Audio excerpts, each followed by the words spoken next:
Mabuhay everyone, MARKCHES here. Welcome to the channel. And for today's video, I'll be giving you my top basketball sneakers for 2021.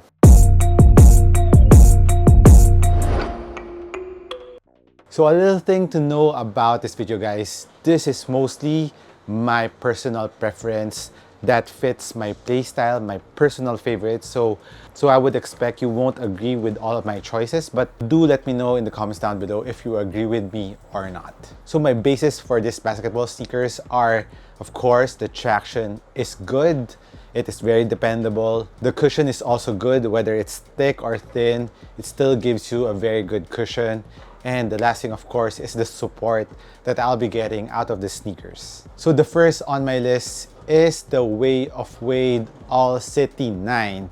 The All City 9, the first thing that I really noticed on the All City 9 is how good the cushion setup of the All City 9 is. The foam, the boom cushion of the All City 9 is very, very bouncy. It's a relatively thick foam, so you're kind of high off the ground, but it still is very responsive. And the heel-to-toe transition of the All City 9 is really, really nice. It has a very nice flow when you're stepping, when you're doing your moves on the court. It has a very nice fit to the sneaker too. The support that you'll be getting out of the All City 9 is also very good. Lateral support, there's no heel slippage, ankle protection is ample enough. The traction on the All City 9 is very good on a very clean court, but it kind of picks up dust a little bit, so that's why it's kind of on the bottom part of my top favorite sneakers. But on a very clean court, it squeaks, it grips a lot, and for outdoor use, it is okay too. And the rubber compound of the traction is also hard enough for outdoor play. Another thing why it's on the bottom part of my list is because Li-Ning basketball sneakers are not too accessible right now. I got this over at Amazon and they sell out quickly over there, and I'm from the Philippines, so I have to order it from Amazon and have to pay the taxes, the dues, so it's kind of expensive, especially if it's still coming from America. I was trying to get it over at China, Hong Kong, but their stocks there is also sold out. Li-Ning, mostly sneakers from Li-Ning is on the expensive side, so I think the SRP of the All City 9 is ranging from 140 for a mid-level tier of their basketball sneaker, of course, for Dwayne Wade's line. And the main line is costing around 12 to 15,000 pesos, or that's around 230 US dollars. So it's pretty expensive, so it's not too accessible. That's why it's on the bottom part of my favorite sneakers. Next on the list is the X-Step Jalen 2. I fell in love with the cushion setup of the Jalen 2. They are now currently using a nitro-injected foam, which is very plush. It is very low to the ground, but you can still feel the impact protection of the forefoot and heel, and it gives you a very nice bounce in the forefoot, given that it is a very low-profile sneaker. Plus, on the heel cushioning, it has a very nice impact protection because the cushion setup is curved. It is thinner on the forefoot and a lot thicker on the heel, so very nice impact protection in the heel, and in the forefoot, excellent impact protection, and it gives you a very nice bounce to the sneaker. And another thing that I really like about the Jalen 2 is the traction. The traction is very dependable. You can use it indoor and outdoor. As for the upper, very durable material. You can use this for outdoor use because the upper is very durable, plus the traction is very durable. It also uses a very hard rubber. Another highlight of the Jalen 2, if you like stability, this is a very stable sneaker for lateral movements, or if you're a shooter, you want to plant your foot quickly. The Jalen 2 has a very flat forefoot. A lot of people will like that, but some I know wouldn't like it that much because it's kind of a slapper, which I mean is the heel-to-toe transition is not too nice on it. But if you are someone who likes the marquee boost from Adidas, and if you want something that's really, really flat, like I said, if you're a shooter and you want to have the stability instantly, you will surely love the Jalen 2. Next on the list is the Kyrie 8 or the Kyrie Infinity. One thing that you'll immediately notice on the Kyrie 8 is the forefoot zoom strobel. That is really, really nice. Even though it's a low profile sneaker, the bounce on the forefoot is really nice. There's enough impact protection. The heel and the traction is dependable for indoor and outdoor. You just need to break it in a little bit to get that film out of the traction, and you're good to go. And as for the upper, it's very supportive. And you may ask why it's really low down in my list, because on the upper part of my list are some low profile sneaker, but the cushion setup is far better compared to the Kyrie. But the Kyrie Infinity, don't get me wrong, it has a very nice cushion setup, and I would grab the Kyrie 8 if I'm playing on an indoor court which has a very nice wooden floor, so that I won't worry that much on impact protection. And if the game is a really serious game, it's just a 40-minute game, so I won't be worrying playing too long. I'll grab the Kyrie 8 instantly because of how responsive, of course, on how nice the forefoot zoom strobel on the Kyrie 8. Given that it's a very low profile sneaker, I would grab the Kyrie Infinity anytime. Next on the list is the Zoom Freak 3, the signature sneaker of Giannis Antetokounmpo. I really love playing in the Zoom Freak 3. I like the zoom pods in the forefoot part of the Zoom Freak 3. It's very bouncy. The cushion is really nice. It's not too high off the ground. It's not too low. Responsiveness is there. Heel to toe transition is excellent. So if you're a big guy or you're a guard who likes to run up and down the floor a lot, the Giannis is a very dependable sneaker and you will have fun playing in them. It has a very nice curve to it. The upper is very supportive. Of course, it's Giannis' shoe. He needs that lateral support especially. There's no heel slippage. Very comfortable sneaker. And as for the traction is very dependable. Indoor and outdoor use for the Giannis is very nice. Durability on the upper, rubber compound is very durable. Traction is very durable. And also as for aesthetics, I'm also really digging the design of the Zoom Freak 3. Next on the list is a local brand sneaker, and this one really caught me by surprise. I first think it will be just a so-so basketball sneaker, and because the price is really affordable, the price is around $80 or around 3,000 pesos. It is the Scotty one from World Balance Philippines. It's a local brand here. And the first thing that you will notice on the Scotty one is you need a little break-in time on this, but once you have broken it in, the nitro injected foam cushion that they use on the Scotty one is really good.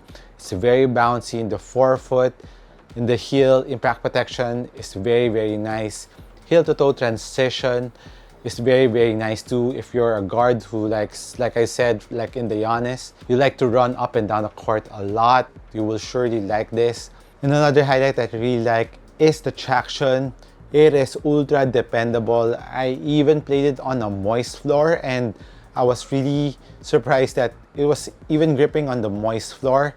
And given the conditions here in the Philippines, in Manila, it's a very humid place to play in. So if it's raining, we will be having slippery courts.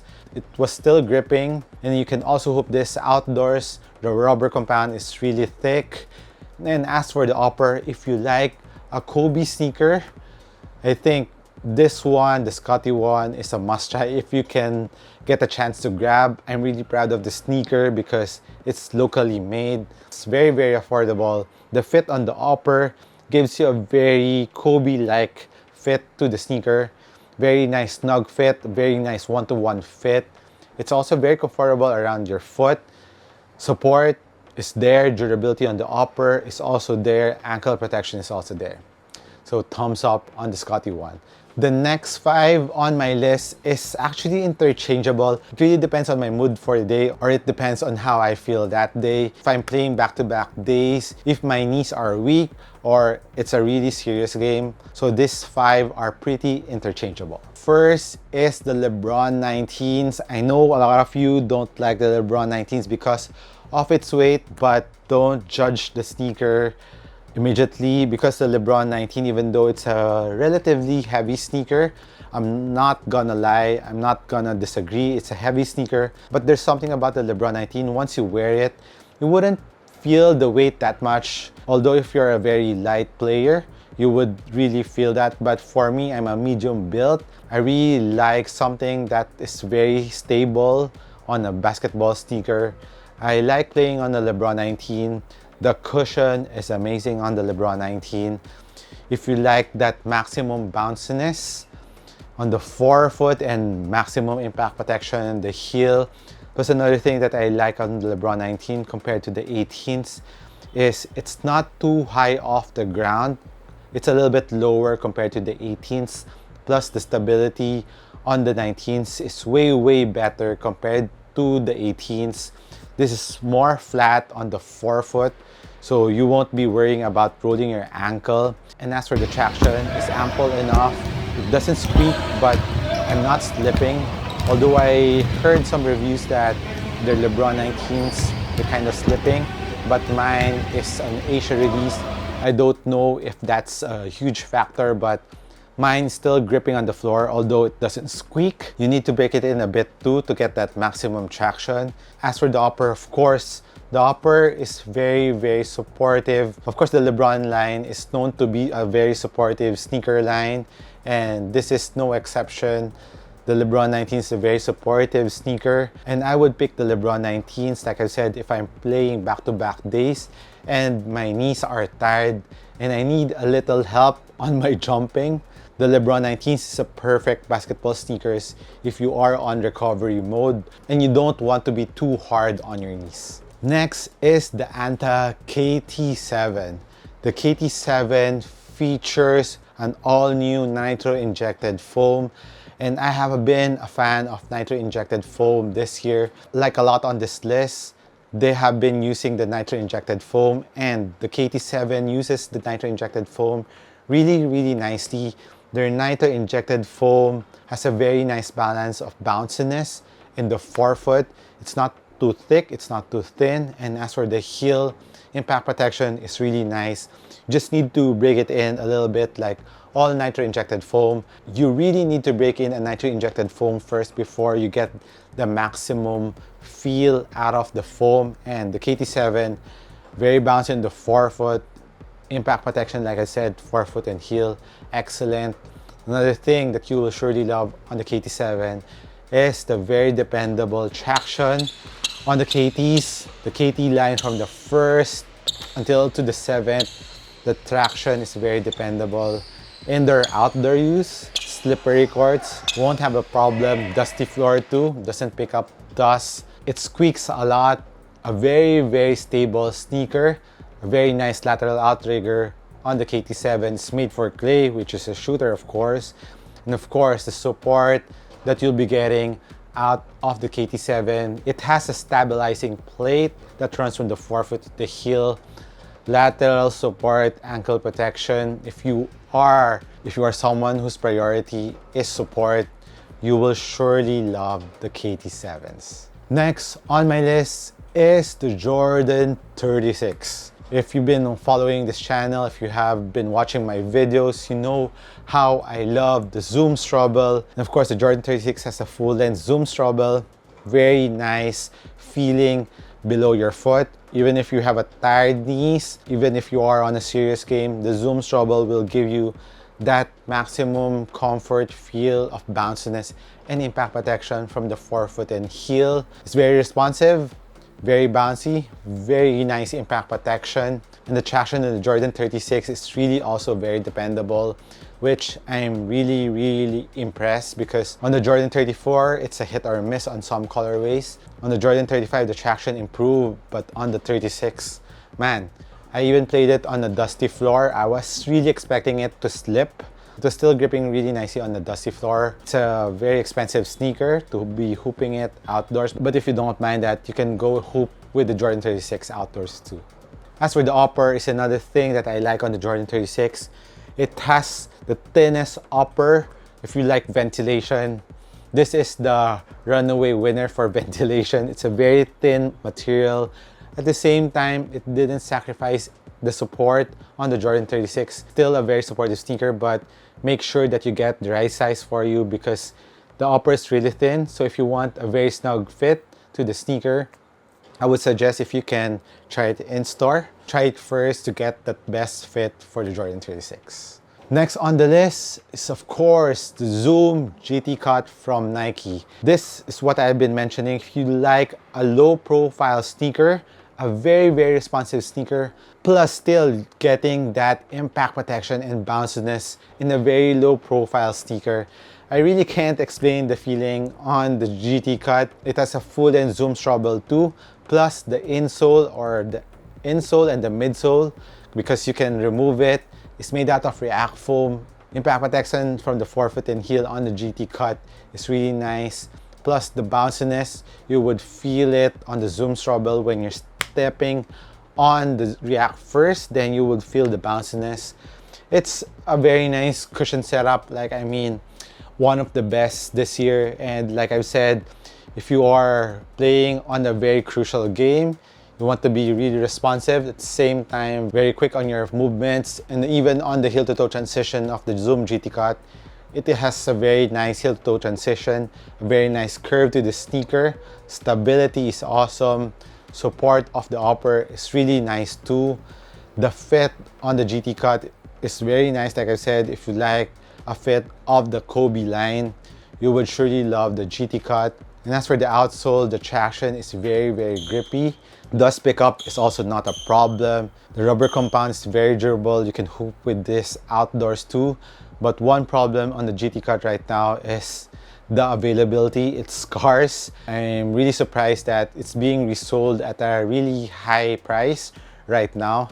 So that's the one bad thing. I hope Nike will release more on the GT Cut, and I've been seeing lots of awesome colorways of the Zoom GT Cut right now. Finally, my last favorite sneaker for 2021, I know you guessed it, it's the KD14. The KD14 features my favorite full-length Zoom straddle from the forefoot and heel, a very nice insole that complements the Zoom straddle on the KD14. Really makes you feel the bounciness from the forefoot and heel, impact protection too, and the traction. I mean, it's really dependable on a dusty floor, indoor court, outdoor court.